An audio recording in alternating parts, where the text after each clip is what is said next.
This week, this young lady has made dramatic changes in her life. Went from working in the TV station, running her own podcast, talking about traveling to mental health, divorce, anything that you want to talk about. And she's making big noise also that she was honored by USA Today for the Women of the Year.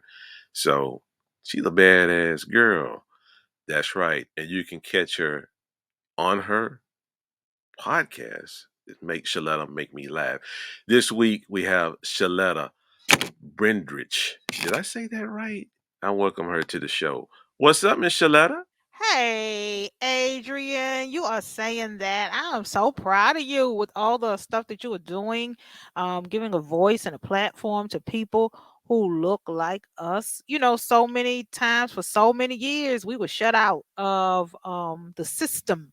If we couldn't get a job at the TV station, the radio station, we were just at home, not able to lend our voice and give our opinions about news of the day, especially in the sports world. And you are leveling those playing fields by having this show, and I'm just so proud of you.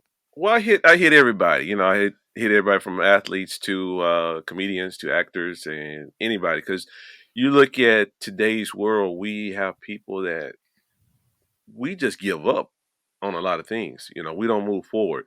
We we will start something, but we won't finish it. Yeah. And And just to see, yeah. go ahead. No, I was just gonna say, you are showing us what getting to the finishing line looks like. Well, A lot of times we'll see ideas, but those ideas will die in the barbershop. They'll die on the phone. They'll die at the dining room table because we'll have these great ideas, but then the implementation is hard. And we don't come from a people where we give up easily. I mean, you look at where our ancestors were enslaved, taught ourselves how to read, built colleges, graduated. People from college had the first African American president, and now the first African American female vice president. We're not a people who easily gives up. We always find a way to make it happen, and that's what you are doing with Say That with Adrian. I'm just so excited and let's honored not to be enough here. about me. Let's get to you. You have Ooh, been in okay. you have been thank you though, but you have been in TV and you changed to become an activist, podcast big time in Minnesota. Big time. I mean, big time. I had to call her secretary. I used to have a personal number and I can't get to her no more. I got to call her assistant now. So, that's big time. So, what made you make that change to make you feel better? I kept getting passed over for promotions. I kept getting passed over for opportunities.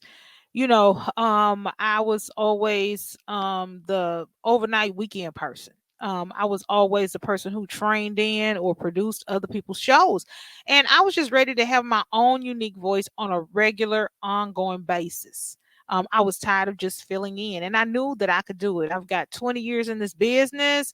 I most of the time am training the people who wind up taking the job that I want. I got Emmy and two Edward R. Murrow awards, but it just wasn't enough. And so instead of continuing to fight for a seat at the table, I just decided I was going to build my own. So I created ShelettaMakesMeLaugh.com, my podcasting platform. We've got 9 weekly shows with a variety of Black subject experts. And we cover everything from mental health to teens, to autism, to comedy, to diversity, empowerment, and travel, health and fitness, and financial freedom and wealth management. And we all, well, I tell my team, we're like the Wu-Tang clan. Each individual person that's on the platform can stand alone and is very strong and dynamic, but together we're a force. And I just found, Adrian, that they were feeling like I was feeling. They wanted to be on TV, they wanted to be on the radio, they wanted to be in the newspaper, but just they were not given those consistent opportunities. And so now every week we have something to say. Every week we're tackling Right, topics. Every right. week we're doing something. And it's so needed. Our voices are needed. people don't know you that well though, but I'm gonna explain it to them. I've been knowing Sheletta for a long time, and when I saw your, let me tell you this, she came across the country on a RV. She came from Minnesota to Houston on an RV, y'all. And just to see that RV with your banner on there saying Sheletta make me laugh.com, it could be funny now. Sheletta, why you didn't go into comedy? That's another thing. Why? Because You know, I you have was. material, you could do it. I could, but it's the time. Okay. The comedy a lot of times is something that you do at night. And then after the shows, comedians they like to hang out and drink and smoke and tell lies and go get something to eat, and then you coming home and the sun is coming up. And so I've got these babies over here, and I've got 4 kids, 3 of them have special needs, and so I just can't be away from my children at night.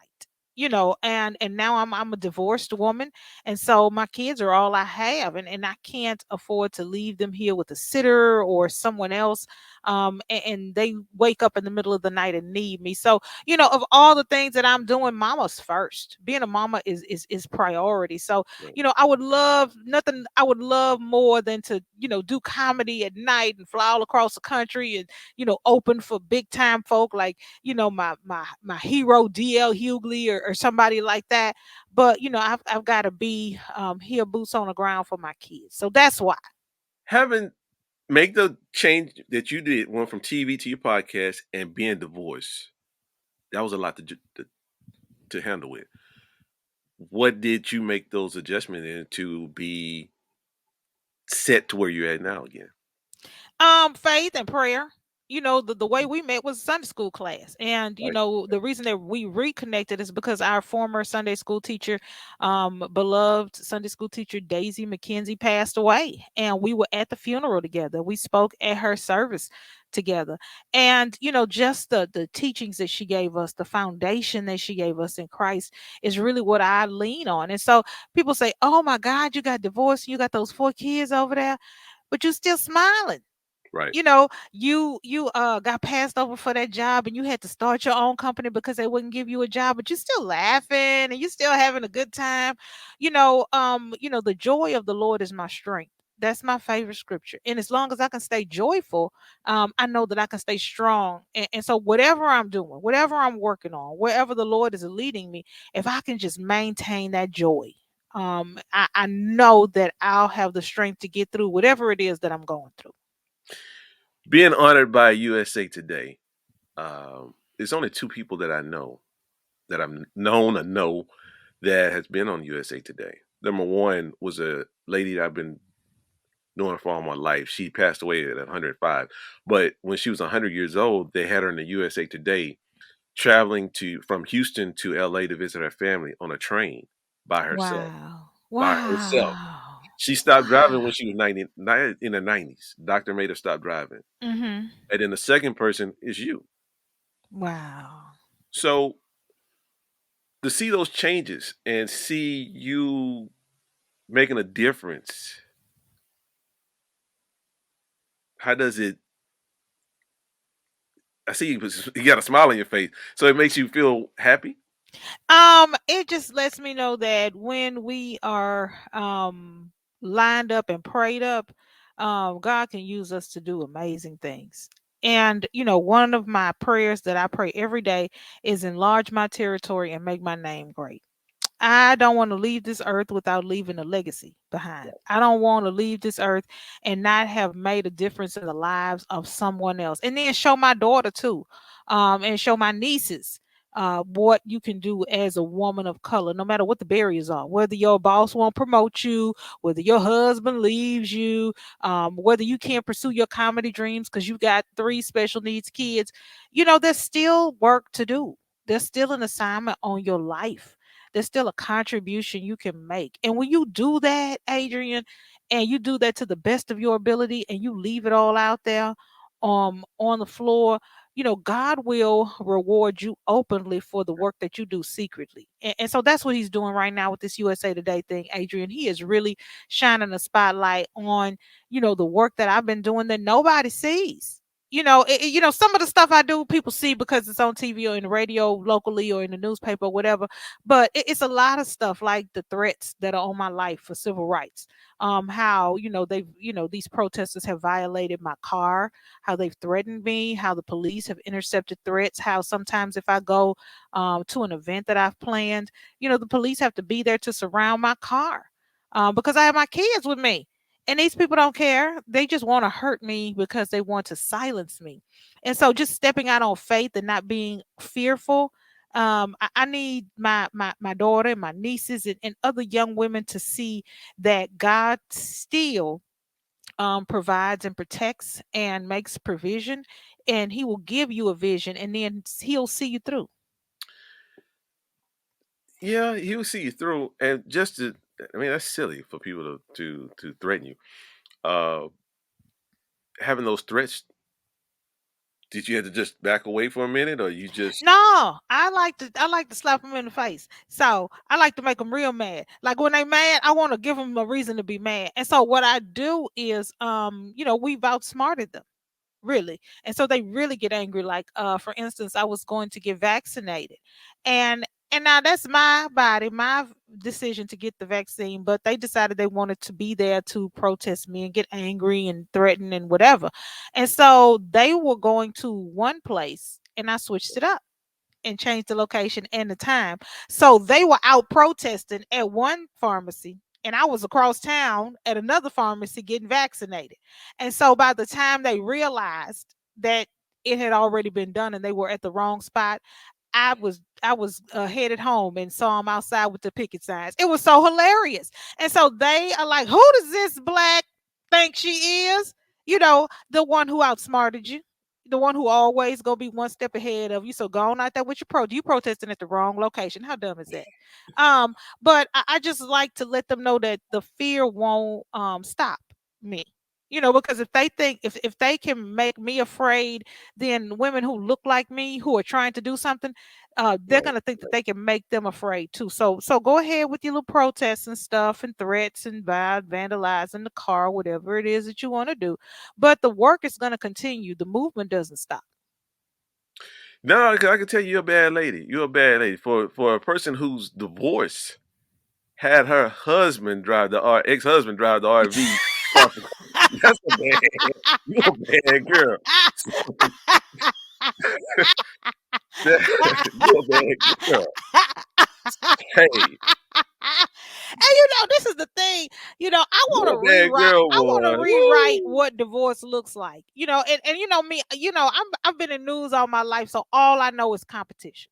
I mean, like I'm like a fierce competitor, like Kobe Bryant fierce competitor. So when we decided that we were going to get divorced, because marriage is the decision and divorce is a decision. Right. When we decided we were going to get divorced, I was like, I want my divorce to be like the best divorce. Like in the history of divorces, I want to have the best one.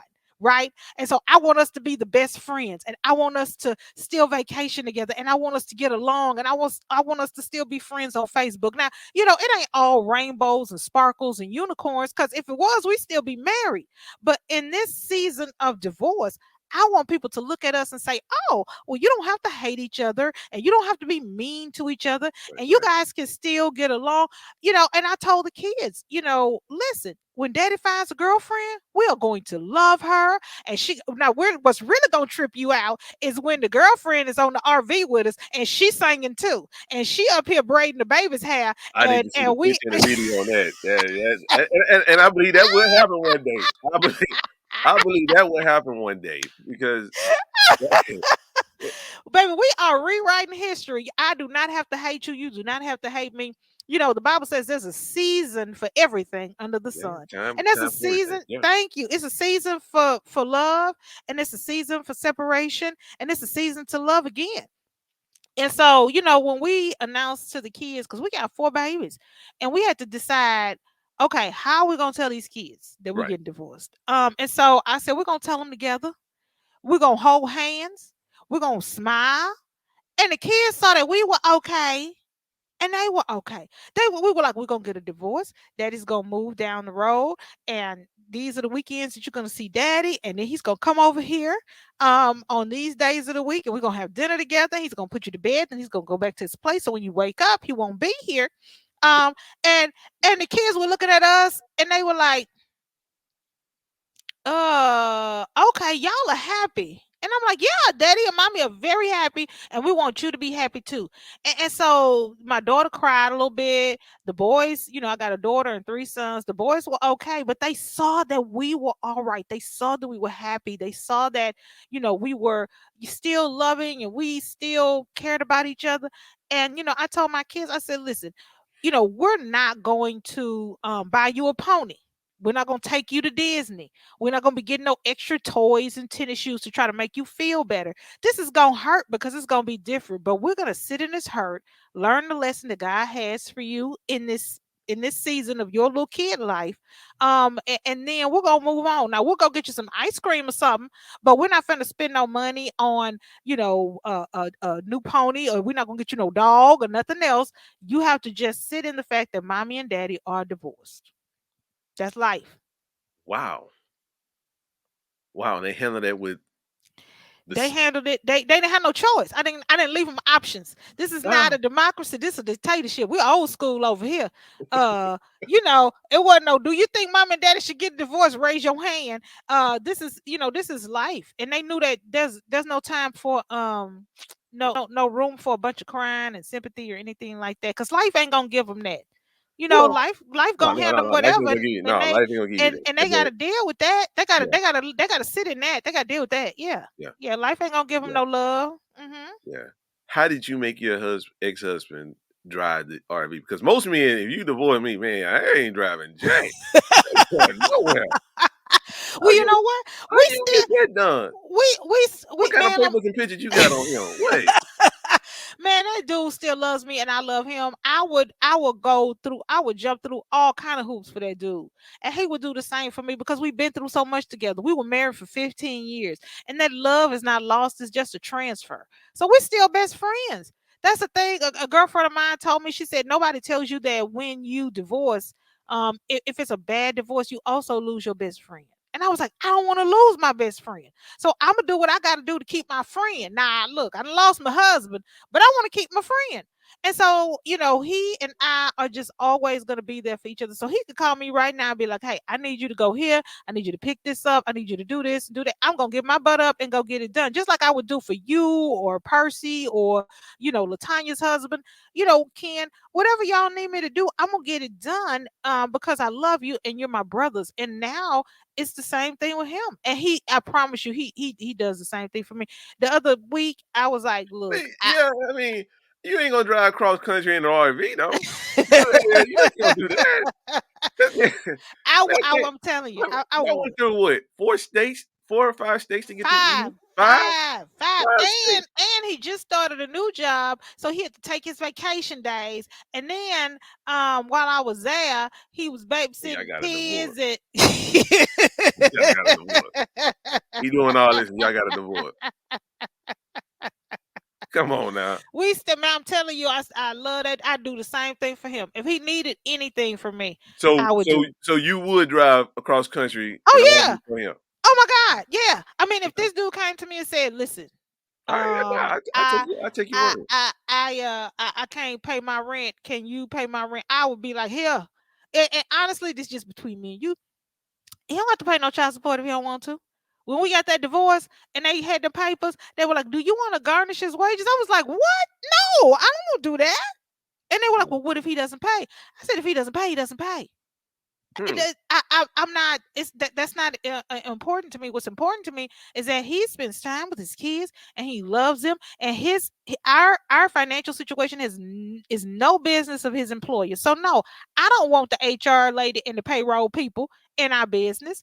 And even when we filled out the papers for the divorce, they were like, well, this is the weekend and this is the holiday and this you go do this and this time he dropped the kids off. And I was like, this is so confusing. Why am I letting this judge who doesn't know our family determine when my ex-husband can see these kids? So for every line, it says parents will decide, parents will decide, parents will decide, because I don't need somebody to tell me and to tell him when we need to be together as a family. No, no, Mm. no. If it's Christmas, we're going to all be together. If it's Easter, we're going to all be together. If it's Thanksgiving, we're going to all be together. Whatever it is, we're going to be together. For my birthday, we blew our candles together. I just saw that Brian McKnight is coming to the Dakota Jazz Theater here in Minneapolis. He loves Brian McKnight. I'm finna go get him 2 tickets. If he got him a woman, he can take her too. Whoever he wants to I take, don't know about because that, I but yeah, want him to be happy. I mean, for real, it's for real, we have a family motto: is happiness is a choice. And that's no a good matter one. what goes on in life, you have to choose to be happy. And that's what we teach them kids. So when we told them we getting divorced, it was up to them to be happy. We're not gonna make you happy with no tickets to Disney, because when you get back, you're gonna still sit in the hurt of your parents' divorce.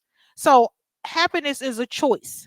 And we just choose, no matter what happens in life, we choose to be happy. That's a good point. Yeah, and some people, as for us, we jump on another thing to do something, and we're not happy. But when we start doing, like you say, your podcast, you start to be happy. You start to feel very proud of yourself. And same here, same here. Yeah. But when you don't do that, you're just downing yourself. Mm-hmm. You're Yeah. really downing yourself to not move forward. Yeah. And that's what this podcast is about. You moving forward. How do you get from one spot to another spot? And you, like I said, you have been in television for a long time. Mm-hmm. And just to see how you went from television to be on USA Today front page. I mean, what are you doing in Mm. Minneapolis? And you have to bloom where you were planted. I moved back to Houston from, I think, 2012, I think, until 2011, until 2000 and maybe 15. You went And long. It wasn't long. It wasn't it long. wasn't long. And I was doing the same thing I'm doing here. And I didn't have any progress. I couldn't move. I was stuck. And I was doing every single thing that I'm doing now, I was doing in Houston. And nothing moved. The needle did not move. And I was like, I got to get out of here. It's something here. There's a spirit. There's something that's keeping me from living my best life. And when I got to Minneapolis, the sky opened up and opportunities start happening, Hmm. and things started moving, and my steps began to get ordered by the Lord. And so it's not just having the provision, it's also being in the right place. You can't plant corn where watermelon is supposed to grow, and you can't grow greens in ground that is designed for okra seeds. You have to be in line with the word of God, in the place where God has designed you to be, in order to get the provision that he has for you. And so my business, my philanthropy work, my civic work, everything, even my children, when I was in Houston, the 3 children who have autism, they weren't talking, Adrian. They weren't looking at me. They were still in diapers. They couldn't feed themselves. Adrian, we got to Minnesota, and even my children, 2 of them, and I didn't even know this was possible. 2 of the children have tested off the spectrum. So that means technically they are no longer on the autism spectrum. All of their test scores are average. And the youngest one, who was the most severely autistic, he's coming right on along. He's 7 years old, reading on the fourth grade level. So he hasn't tested off the spectrum, but he's on the way. That didn't happen in Houston. That couldn't, in 4 years, those kids didn't talk. They almost couldn't walk. They were still in diapers. They were eating baby food. They were really on supplements, because it was a lot of stuff that they couldn't eat because they wouldn't swallow their food. They couldn't play with the toys properly. They Right. couldn't look at you. They didn't know their own names. They didn't know my name. And here I come to Minnesota, and 2 years after being here, those children are walking around here talking and talking back. And so, I got to the spot where God needed me to be, so He could give me what He had for me, which was, prosperity and abundance, and most of all, peace. I'm such at peace here, so that's how I know I'm lined up with where I'm supposed to be, because the blessings of the Lord maketh rich and addeth no sorrow. You said peace. I mean, I okay. Okay. Yeah, peace. Because you could have it all and still not have peace.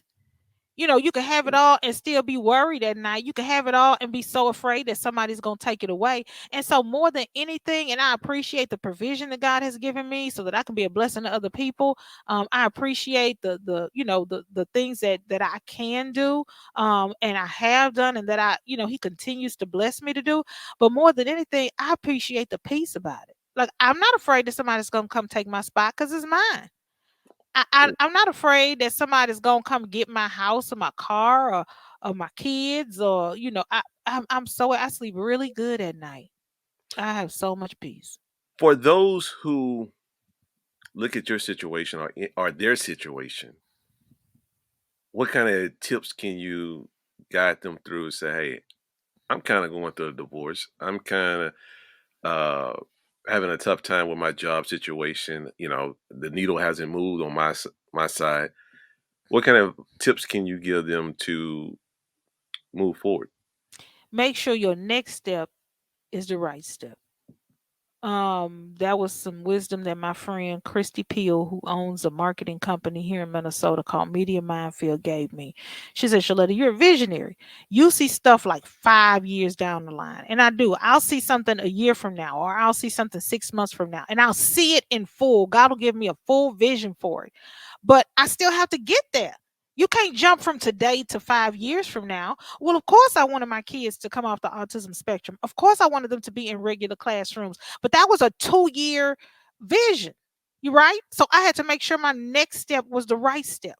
Well, of course, I wanted my own platform and I wanted to do my own thing and have my own business. That's a 2 or 3 or 4 year vision. But I still have to make sure my next step is the right step. So it's those steps that you take every day, making sure that those daily steps are the right steps. Whether you are on your job or you're starting a business, do it afraid. Put a little money back, clear your credit up, pray every day. Make sure you tithe on the gross. People say, well, why you always getting blessed? I get big blessings because I give big tithes. Make sure you are, in a good church where you're getting a good foundation, and make sure that you are good to people. Right. One of my new favorite scriptures is a generous person will prosper, and those who refresh others will be refreshed. I wake up every day saying, God, make me the answer to somebody's problem. Because Mm, everybody's got problems. Everybody's got a problem, mm, Adrian. And if you make yourself the answer, then you're invaluable because nobody's mm. looking for the problem. People are looking for the answer. So I pray every day, Lord, whatever the problem is, make me the answer and help me to hear you when you give me that. Now, look, I was not supposed to do a book this year, right? I got two autism children's books that I've done. One about my son Daniel learning how to talk through music.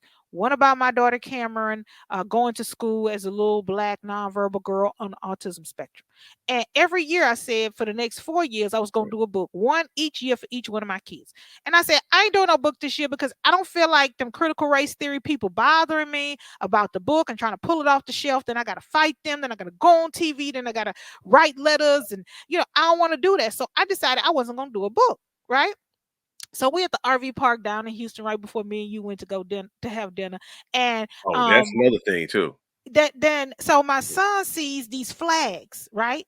And they say, let's go, Brandon. And my son has autism, so his heart is so pure.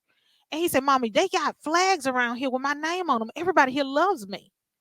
And I Hmm. said, What are you talking about?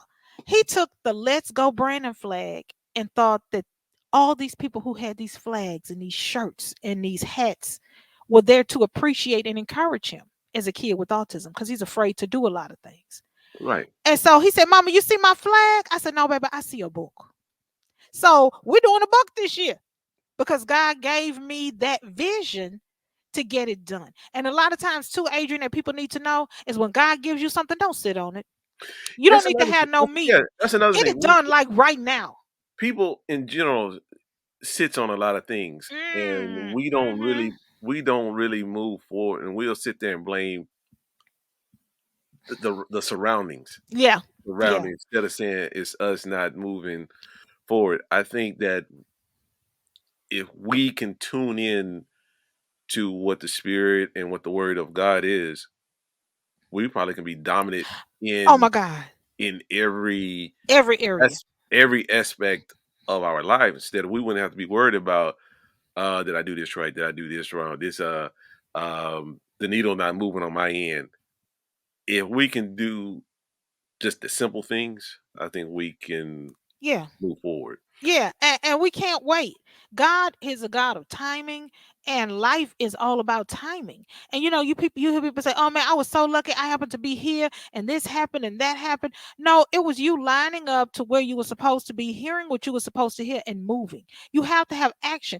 I didn't call nobody and ask them if they think I should do a book, or if this was the right time, or if I should wait. And God did that immediately. He put that in my spirit immediately. When my son showed me that flag and his name is Brandon and it said, Right. "Let's go, Brandon," and my son gave me that idea, I knew that it was coming from a pure place and I knew that it was coming from God. I immediately called my publisher. I was supposed to be on vacation. Like, I wasn't supposed to be doing anything, which is rare.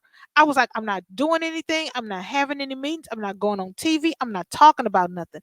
And so my schedule was clear. God knew that schedule was clear. He knew that I didn't have any work to do. And so he knew that that would be a good time to drop that nugget in my spirit. Now, what I do with that, that's on me.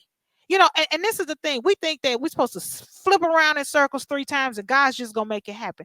Right. God is waiting for us to do the work and he's going to bless. The Bible says he will bless the work of your hands and make your effort successful. What have you been doing with your hands? If your hands are idle, he ain't got nothing to bless. I'm going to always give God something to bless because I'm going to always be busy working with my hands. This is what gets me though. Here's what gets me about people in church. I was watching TD Jakes one year, and it was at the end of the year, and TD Jakes said, "This is going to be your year." Mm. Okay, have all the church, all the congregation in the church raise their hand. Yeah, yeah, yeah. This is my year. Let's be real. Half of you not going to do what you need to do. You said, and you raising your hand because you're going to be back in that same spot next year, Talking about talking this about this my is my year. year. This my Exactly. year. But you know what? Exactly. It's fear. It's really freer. Sometimes, Adrian, I'm so far out that I'm out and I'm afraid because I look back and I have nothing to go back to. Mm, I look back and I can't go back to a job. I can't go back to a husband. I keep looking back. I'm so far out there that I have nothing to go back to. And so all I have is Jesus. And I'll be in my prayer closet like, "Lord, you all I got. I got nobody but you." Cause it's just, people say, where's your team? Who's your team? And I tell people all the time, it's just me and Jesus over here. And so that's scary. And listen, you have to have a lot of faith to be out there. And everybody's faith is not ready for that yet. And that fear, the devil uses that fear to keep us in the job, to keep us in the marriage, to keep us in a town that we know we're supposed to leave, to keep us afraid to try a new therapy with our children if we have a child with special needs, or to keep us from starting that business or running for office. It's fear. What if I fail? What if I don't make money? What if I go bankrupt? What if it doesn't work and I put my all into it? I'm gonna be embarrassed, or people gonna laugh at me. All of that stuff, that's what the devil uses. And so it's really, Adrian, it's really fear of the unknown, fear of success, because success, there's a price to pay for being a woman out front. mm. It's a price to pay for that. It's not all rainbows and sparkles. It's a price to pay for being a woman out front. Friend of mine, Guy Torrey, says this in his comedy act. He says he think this country is more sexism than it is racism. Ooh. Mm. He probably has some truth and a point to that. Malcolm X says the most disrespected person in America is the black woman. And so I think it's a little bit of both because as well as I do, um, we call them golden tears, but when white women cry, mountains start moving. Whether it is on the witness stand, or it is at school, or it is on the job. America has always been moved by white women's tears. And I love white women. I don't want anybody to think I'm racist. But I like to say that when white women start crying, they get rescued. When black women start crying, we get remembered. Nobody's coming for us. And so that, gives us a resiliency that, no other group has. And it's a toughness, it's a mental toughness, that nobody else has to endure. And and so I think it's a little bit of both, because the rules that apply for white women don't apply for black women, and the luxuries that white women get, we're not allowed to have. And it's not because we are women, it is specifically because we are black women. Mm. Talk about mental toughness. Being a mother with 3 kids who have special needs. um it's so funny because I'm in it. So I move so fast that a lot of stuff that I should think about, I don't. I just do. I'm a doer. Some people are meters. Like my ex-husband, he loves to meet. He's like an executive. So executive people, they meet, they think. He's a thinker. So he can think big picture. He can think Right. concepts. He can think ideas. He can think, org charts. I'm a doer. I just like to get up and get stuff done. And so I never even, in a moment, it was a struggle. But I'm not a person who like stops to think, oh my God, this is horrible. I got 3 kids in Pampers that I can't send to school because they're not potty trained, and they should be old enough, and I can't get a babysitter or go out because it would just be too difficult to teach somebody how to take care of my kids, because of their situation and their autism. They can't talk and tell me what's wrong with them, so I'm afraid to send them to school. Right. I never thought about it. I thought, okay, well, I'm solutions oriented because I'm a doer. So I thought, well, what do I need to do? I need to get these kids healed. I need to figure out a way to get them healed. So let me go find the best therapist. Let me go find the best schools. Let me move to a neighborhood where the school has an autism program that has good success. Let me do whatever it is that I have to do, because I am a doer, to get my kids healed, to get my kids better. And so I was so busy doing that I didn't have time to think. And let me tell you something about God. God don't need your permission to bless you. Mm. Someday you can just look up and see that everything is all right.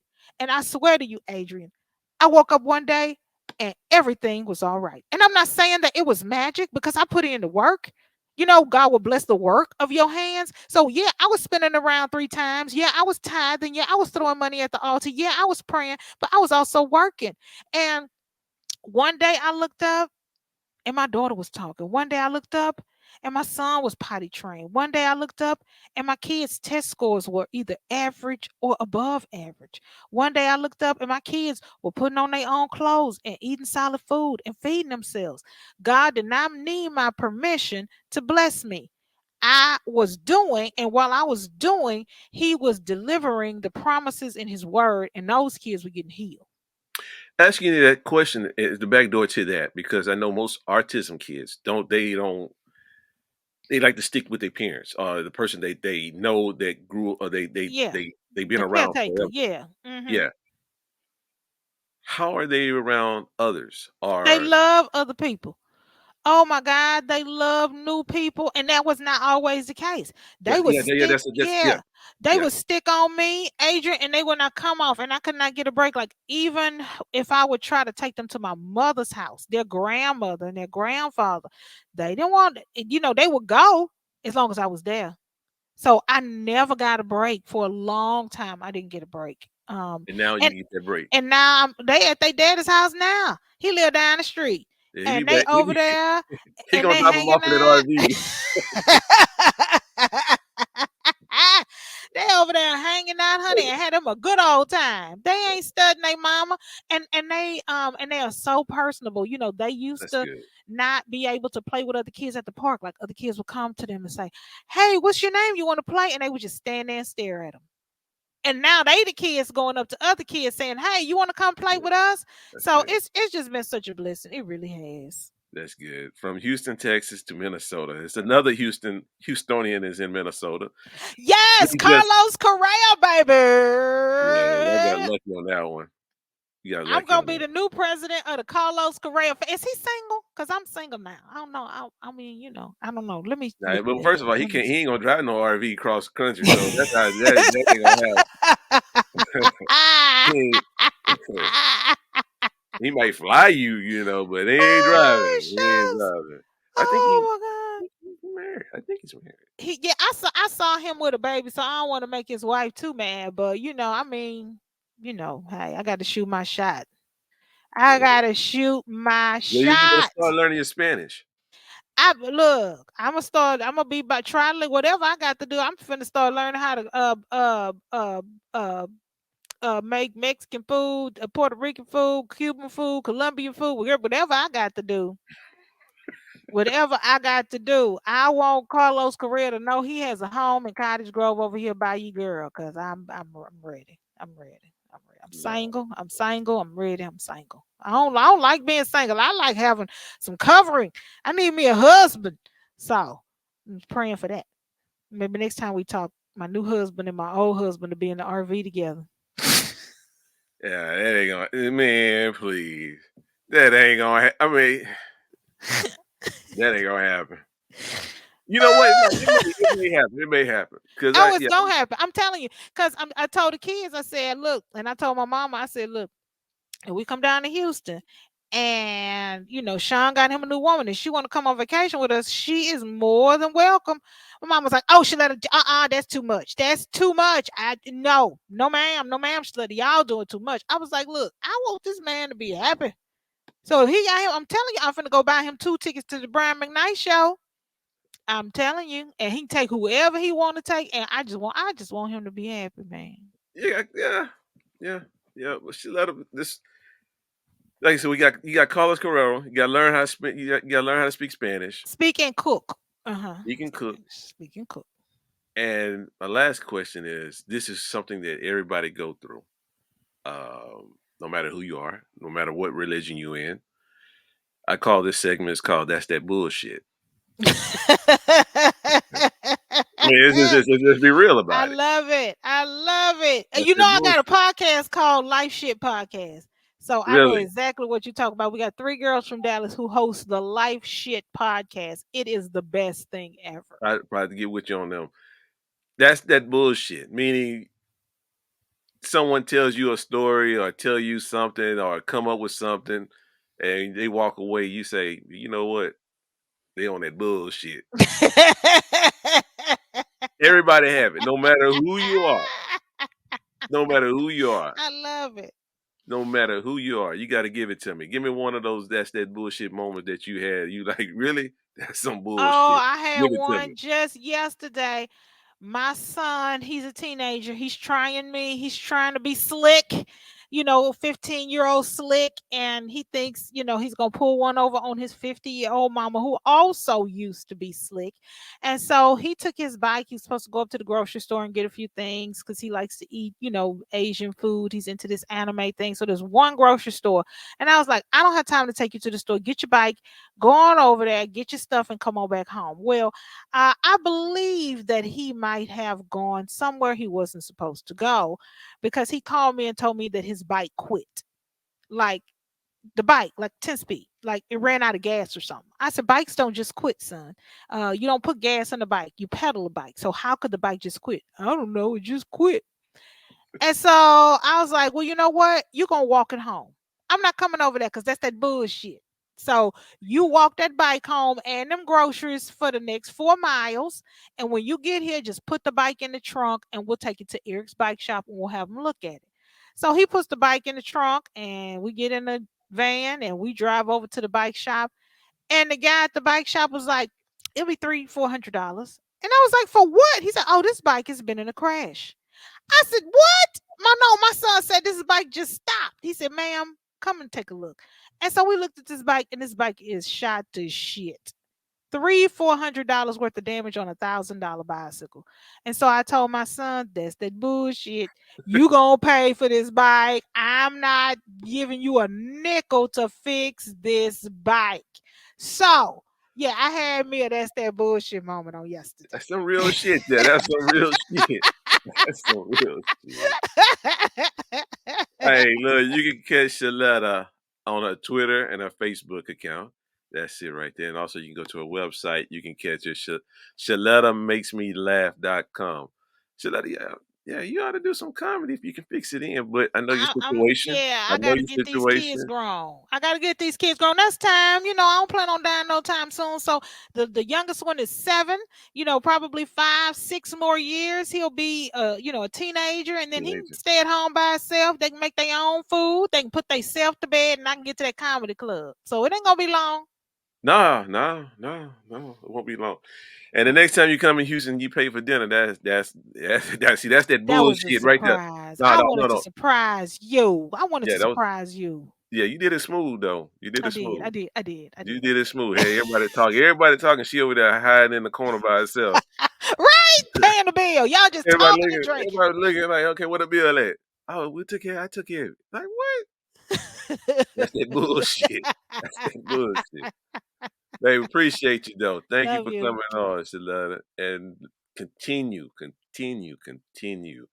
to make noise up there in Minneapolis, Minnesota. Like I said, you can catch her on her website, ShelettaMakesMeLaugh.com. She's an activist. She's an author. She's all of that. Thank you, Sheletta. Thank you, Thank Adrian. I you love you. so much because people like you, we need more. We need more.